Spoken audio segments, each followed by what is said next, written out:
But in 1921, Secretary of Commerce Herbert Hoover joined representatives from the 7 states to seek out a solution to equal water rights. Hoover proposed to simply divide the area into a lower and upper basin and leave further negotiations to the states within those basins. This compromise paved the way for the Boulder Canyon project to be constructed. And in 1931, the structure that would one day bear Hoover's name began with an explosion. Not only of black powder and dynamite, but one of human tenacity and ingenuity.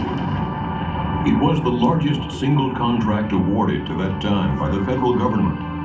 It took the combined resources of 6 companies, forged into a single contracting entity, to undertake the mammoth project. But before the first shovel of earth could be removed, the Colorado River had to be diverted from its timeless path. The key was to cut 2 tunnels through the canyon walls on each side of the river, each 56 feet in diameter and approximately 4,000 feet long. The 4 tunnels took 2 years to complete.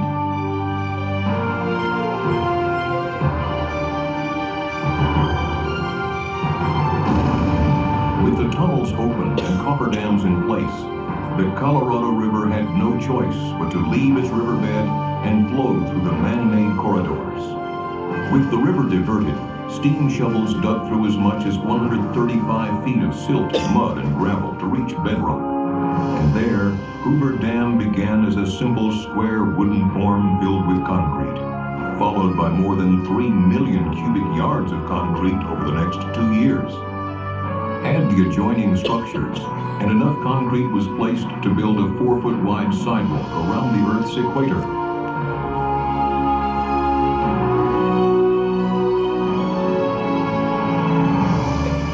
Heat from the setting concrete was predicted to take more than 100 years to cool, but engineers fashioned 1-inch steel pipe inside each concrete block before it was poured.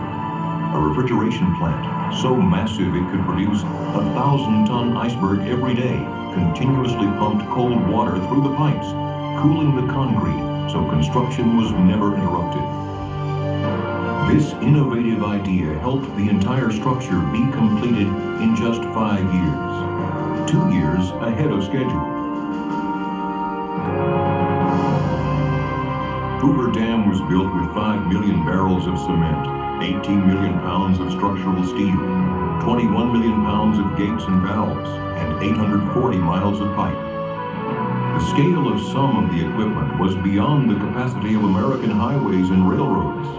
The pipes that would carry water from the reservoir to the generators were so large they could not be shipped, so a manufacturing plant was created to build them at the site.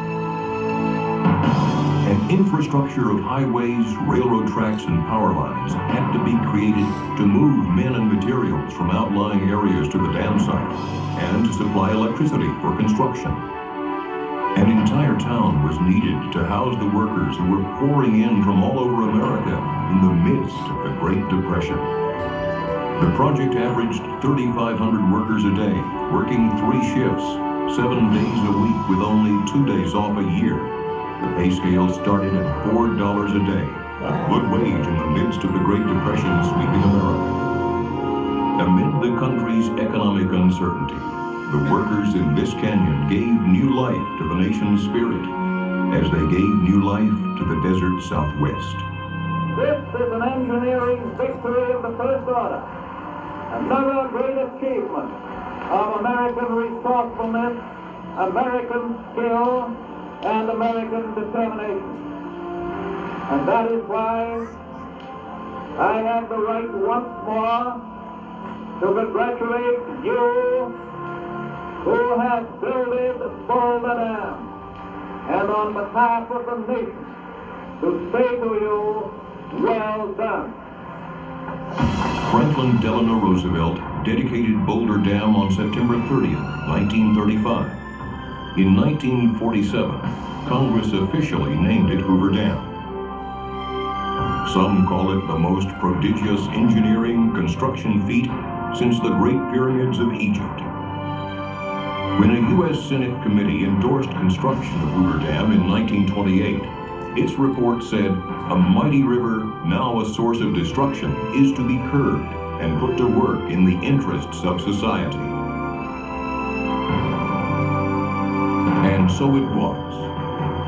Hoover Dam brought the desert flood control, a reliable supply of water, electrical power, and more.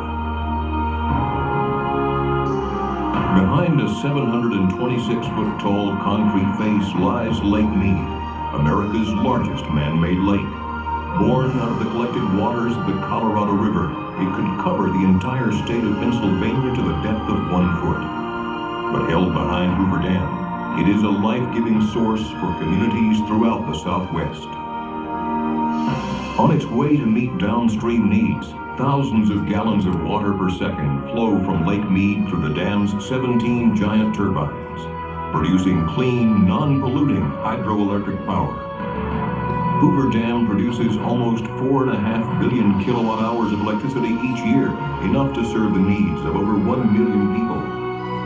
The sale of this power has repaid the entire cost of constructing Hoover Dam and continues to fund the yearly operating and maintenance costs as well.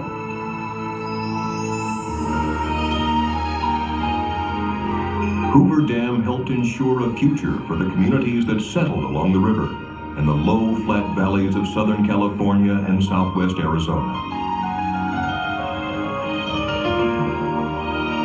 In Las Vegas, Phoenix, Los Angeles, and other smaller cities, Colorado River water delivered from Lake Mead helps meet the needs of millions of people a year.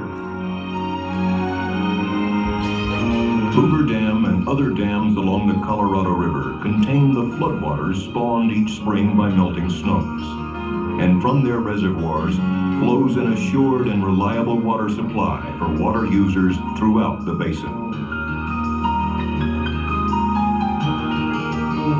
Combined with the warm climate and rich soils of the lower Colorado River basin, water from Lake Mead has created some of the most productive farmland in the country.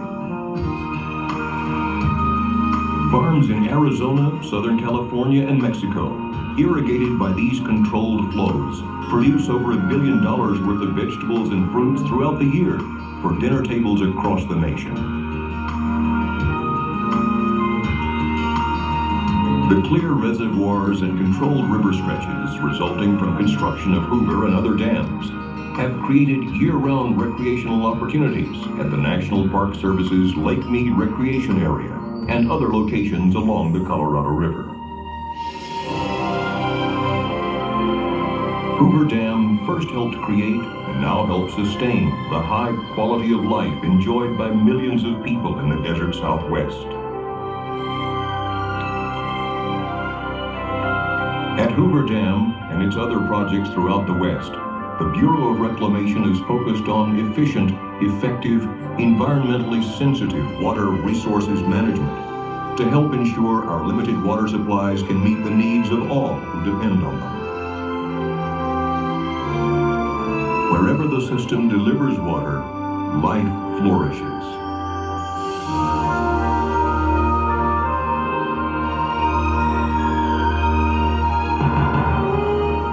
Herbert Hoover, engineer, humanitarian, politician, fisherman, and conservationist, believed, as did many others, in a vision where man could affect nature for the good. With every touch of its coarse concrete skin, each sparkle that dances behind its crown, Hoover Dam reminds us of the need to dream noble purposes and the strength of the human spirit to achieve great aspirations.